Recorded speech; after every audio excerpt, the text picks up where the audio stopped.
Salut! Aujourd'hui, je vais vous parler de moteur et plus précisément de moteur triphasé d'occasion que j'ai acheté. Il y en a deux là, mais en fait j'en ai acheté un troisième aussi. Et j'ai oublié de le présenter dans la vidéo, donc je vous le dis maintenant.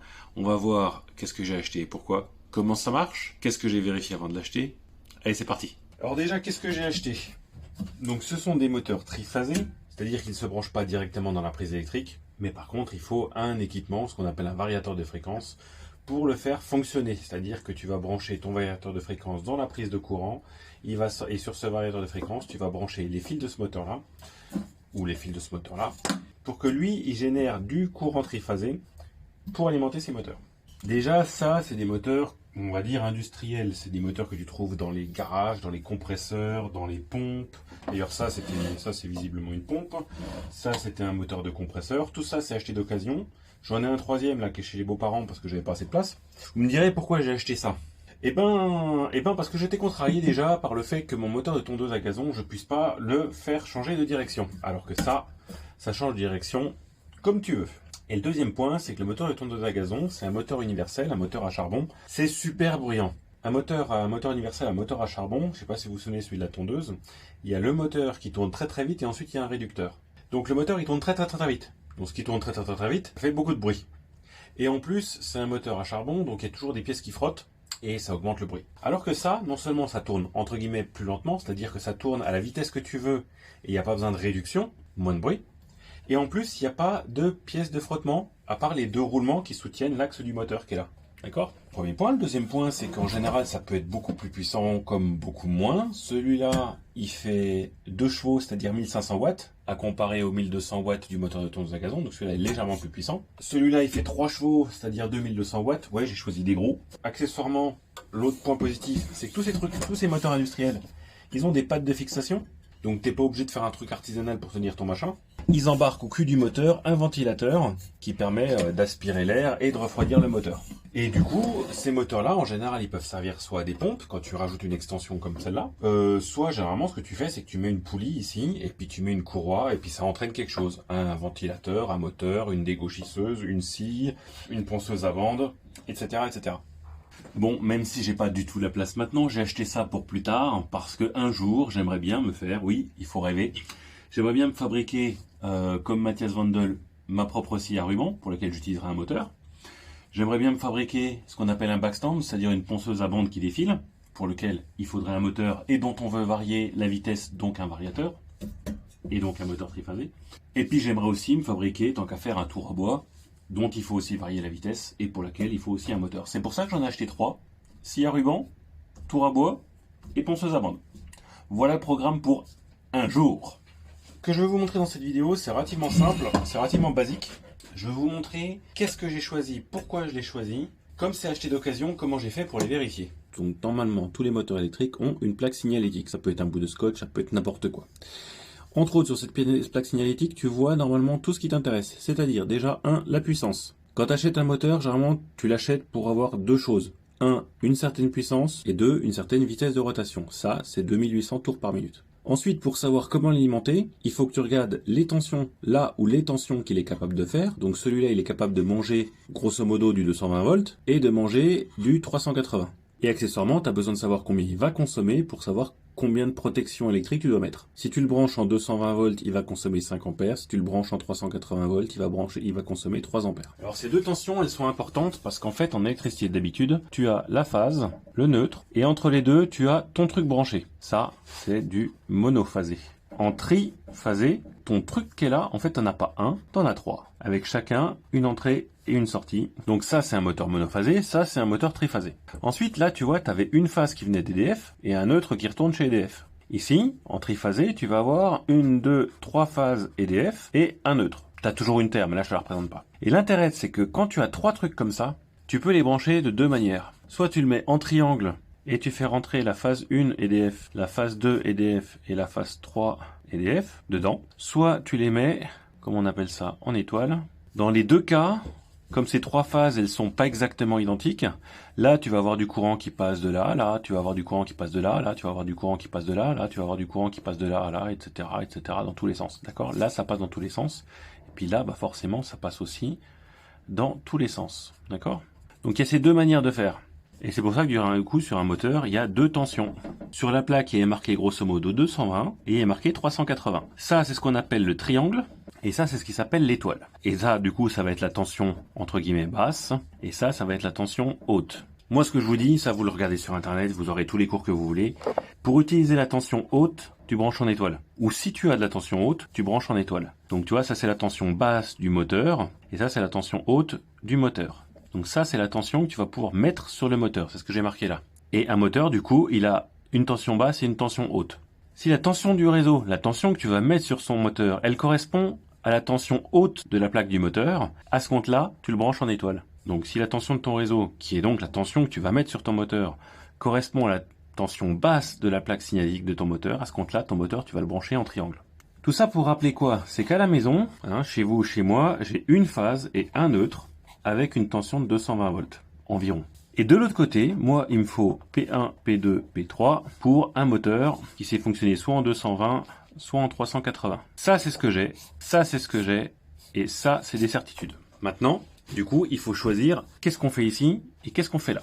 Ici, il existe un truc qu'on appelle un VFD, Variable Frequency Drive, un variateur de fréquence. Il y en a plusieurs types, et notamment le modèle qui m'intéresse, c'est un variateur qui fait en entrée du monophasé 230, parce que c'est ce que j'ai à la prise électrique, et en sortie, ce qui fait du triphasé 230. 230 qui est une des deux tensions de mon moteur. Donc comme tu peux le voir, ici j'ai du 230, qu'ici j'ai un convertisseur mono jusqu'à tri, et que mon moteur il fonctionne en 230, ça tombe bien, la sortie ici, j'aurai du triphasé 230 volts. Quand la tension du réseau correspond à la tension basse du moteur, on le branche en triangle. Triangle.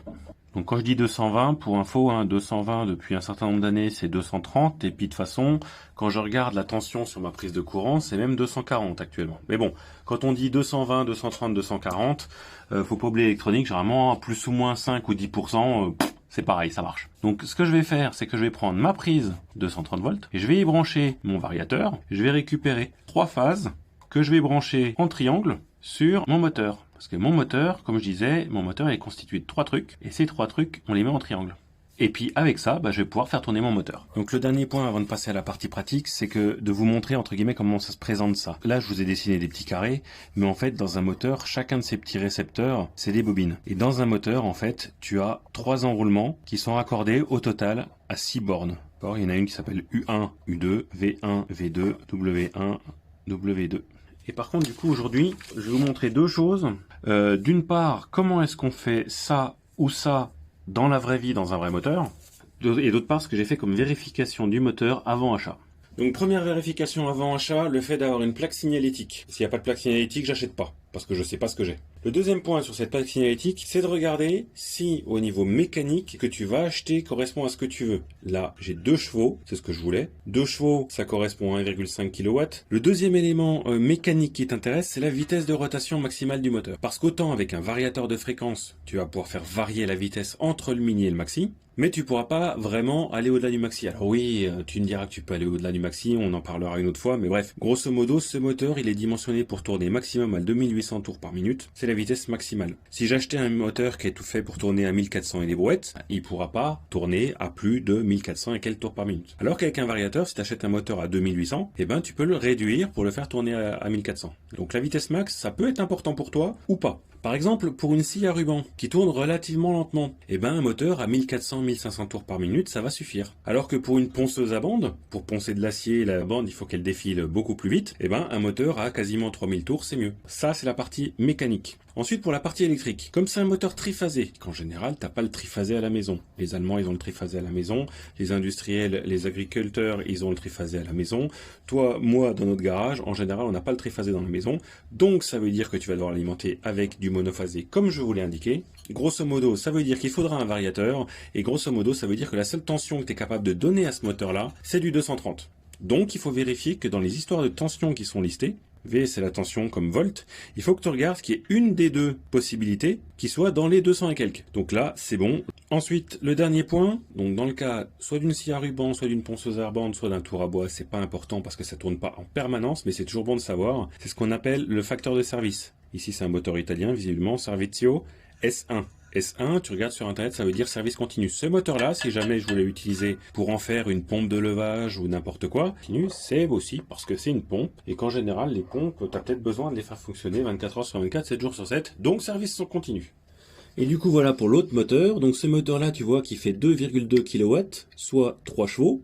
On te donne de nouveau les deux indications. Tu vois qu'en tours par minute, celui-là, il tourne ici, là, RPM, vitesse, rotation per minute, rotation par minute. Tu vois qu'il tourne à 2885/3445. Là, tu vois que tu as deux vitesses. Alors, tu peux te demander pourquoi tu as deux vitesses. C'est parce que ici, tu vois, tu as une question de fréquence, où ils n'ont pas rempli. Et ben, normalement, ici, il devrait y avoir marqué 50, et ici, il devrait y avoir marqué 60. En France, on est en 50 Hz, aux États-Unis et au Japon, ils sont en 60 Hz. Et un moteur triphasé, en fait, sa vitesse maximale, elle dépend aussi de la fréquence de l'électricité que tu reçois du réseau. Donc moi, en France, là, je suis en 50 Hz. Je sais que ce moteur-là, il pourra tourner à 2885 tours par minute. Pour la partie électrique, même vérification, il a deux tensions possibles, une à 230 et une à 400 volts. Si je l'alimente en 230, c'est la tension basse du moteur, il faudra que je le mette en triangle. Pour résumer, pour acheter un moteur triphasé qui fera ce que tu voudras, il faut que tu regardes la puissance et la vitesse de rotation. Pour savoir si tu pourras l'utiliser et comment tu vas l'utiliser, il faut que tu regardes les tensions qui sont ici. Il faut qu'il y en ait au moins une des deux qui soit d'environ 230 volts. Si ici, par exemple, j'avais marqué 400-680, je ne pourrais pas le brancher même sur mon variateur de fréquence à la maison, parce qu'il n'y en a aucun des deux qui serait 200 et des brouettes. Si ici, par exemple, j'avais 110-230, je pourrais le brancher, parce qu'il y a 230, et comme ce serait la tension haute du moteur, je le brancherai en étoile. Donc, pour les vérifications avant achat, premier point, la plaque signalétique, il faut qu'il y en ait une. Deux, il faut qu'il y ait quelque part une tension de 230 environ. Il faut que la puissance et la vitesse soient OK par rapport à ce que je veux en faire. Mais ça, c'est le plus important. Vital. Le deuxième point de la vérification, c'est de vérifier qu'il y a quand même un ventilateur qui est fourni avec, et qu'il est toujours là. Tu vois derrière la grille, il y a des pales de ventilateur. Mais c'est important parce que si t'as pas de pale de ventilateur, ton moteur risque de pas refroidir. Et du coup, il pourrait peut-être pas fonctionner en service continu. Vous l'utilisez comme service continu. Donc le deuxième point, ventilateur, ok. Le troisième point, les roulements. Les roulements, comme je disais tout à l'heure, c'est la seule chose qui est en frottement. Tu le lances et tu le fais tourner et t'écoutes. Mais dans l'idée, tu vérifies qu'il n'y a rien qui freine. Là, ça a l'air d'être bon. Sur ce moteur-là, tu vois qu'il s'arrête relativement rapidement. Tu vois, j'arrive même pas à le faire continuer, entre guillemets. Ça veut dire que ça coulisse peut-être un peu moins bien. Ça marche, hein, ça tourne, hein. Ensuite, si je me tais et que je le fais tourner, tu vas écouter. Là, je te rapproche au maximum.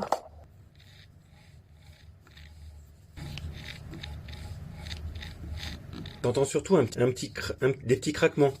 Donc ça, pour moi, ça veut dire que le roulement, il n'est pas en bon état.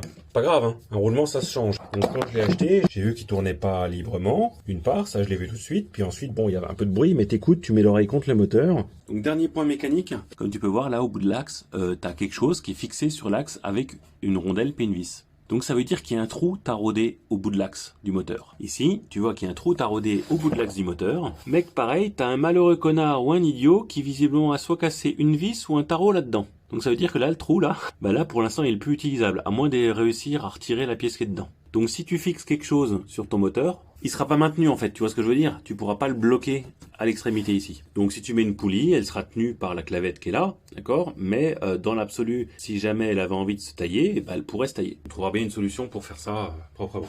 Donc ce moteur-là, tu vois, il a déjà deux petits défauts. Mais bon, c'est un moteur de 3 chevaux qui tourne à peu près à 3000 tours minute. C'est à peu près le seul que j'ai trouvé. Donc je l'ai pris quand même parce que les roulements, ça se change, c'est pas bien grave. Et ça, il y a toujours moyen d'extraire une vis. Ça peut être chiant, mais il y a toujours moyen.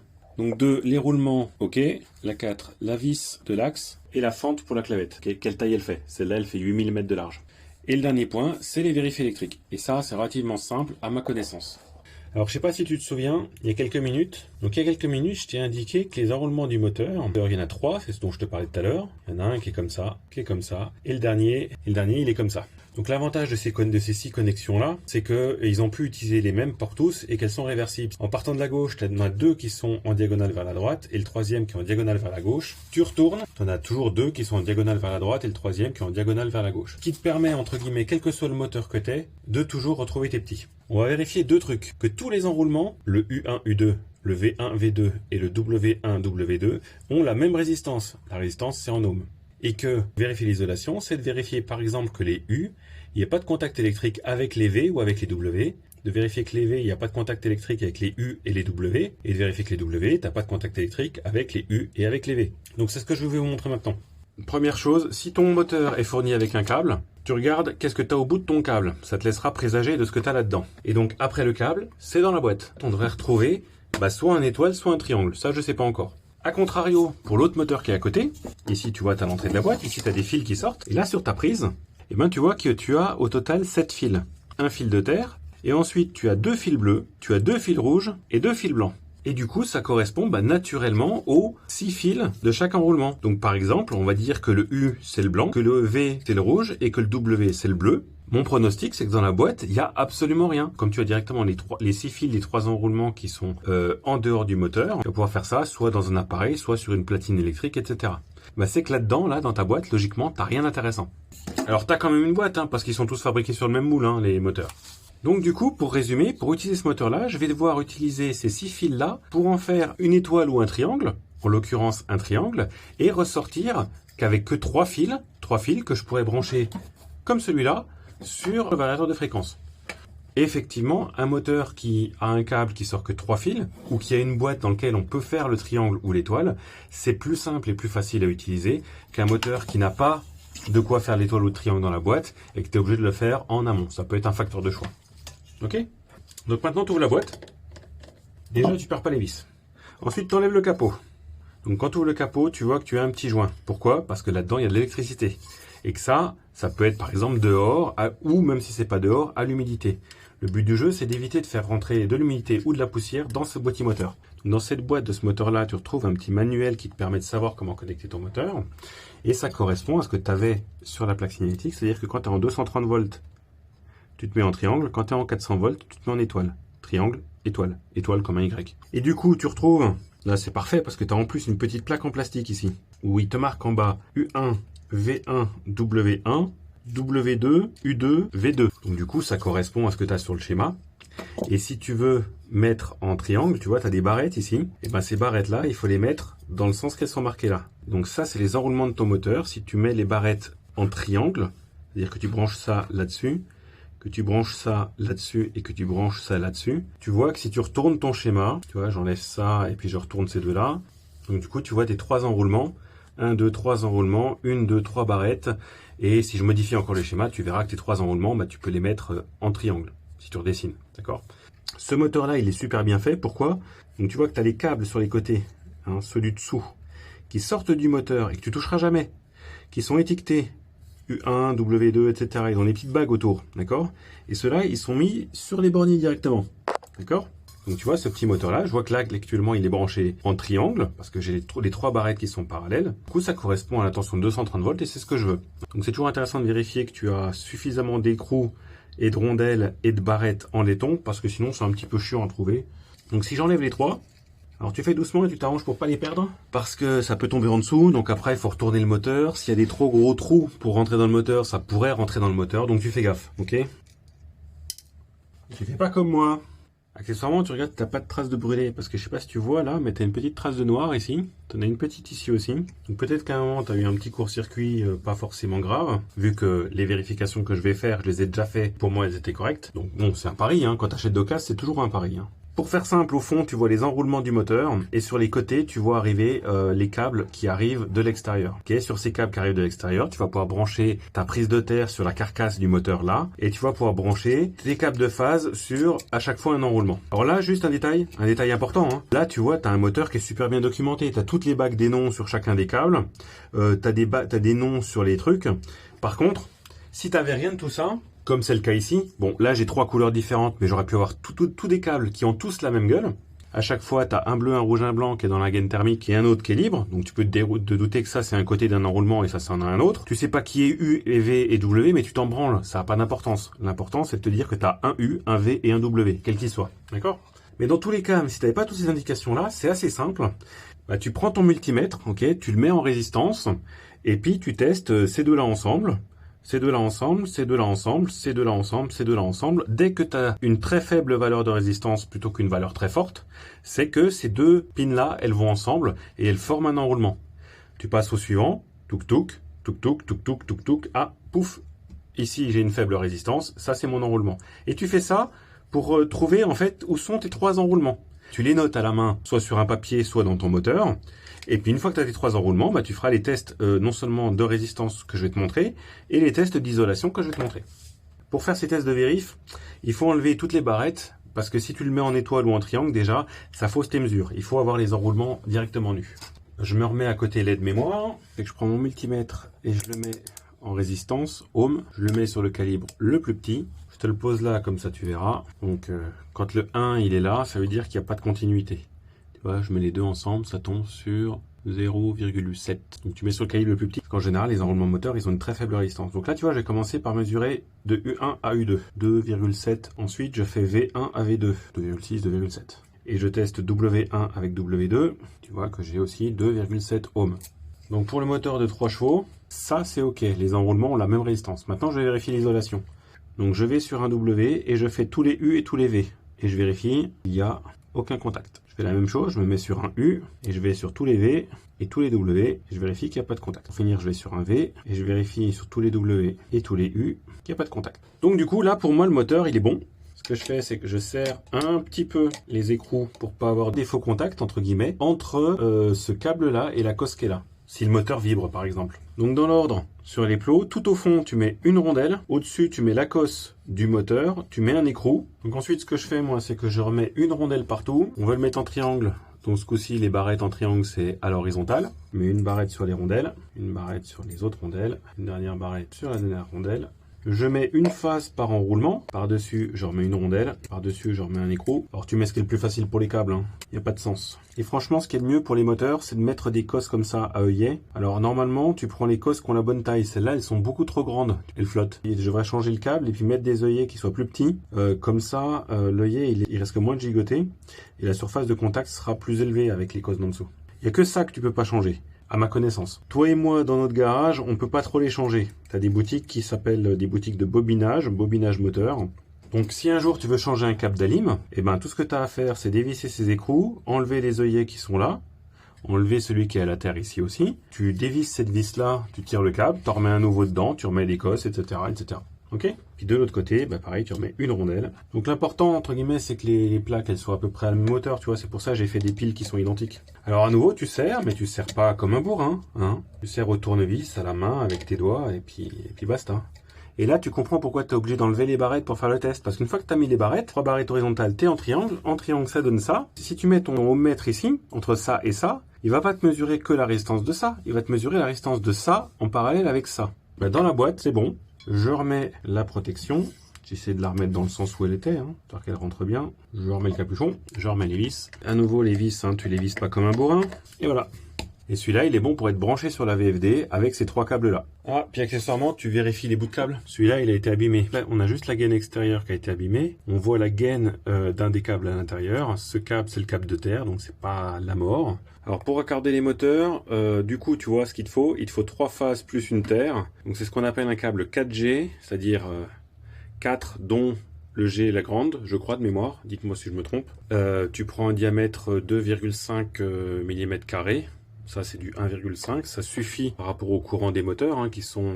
là, tu as à peu près 5-6 ampères qui passent, donc c'est largement suffisant. Mais c'est toujours mieux de mettre un câble un peu plus gros qu'un câble trop petit. Ok? T'es pas à dessous. Alors pour celui-là, ça va être un petit peu plus chiant, mais juste à manipuler. Le principe, c'est exactement le même. Je vais pas vous remontrer, je vais juste montrer comment je trouve les cosses. Ici, tu vois que tu as 3 couleurs, du bleu, du blanc, du rouge, et en dessous, du bleu, du rouge, du blanc. Bah, pour faire simple, on va vérifier la résistance entre les 2 pins rouges. On va mesurer la résistance entre les 2 pins blanches et les 2 pins bleus. Donc les 2 rouges, allez, 4,5 ohms. Les 2 blancs, 4,5 ohms aussi. Les 2 bleus, 4,5 ohms aussi. Et donc, pour le moteur de 2 chevaux, les enroulements, ils font 4,5 ohms.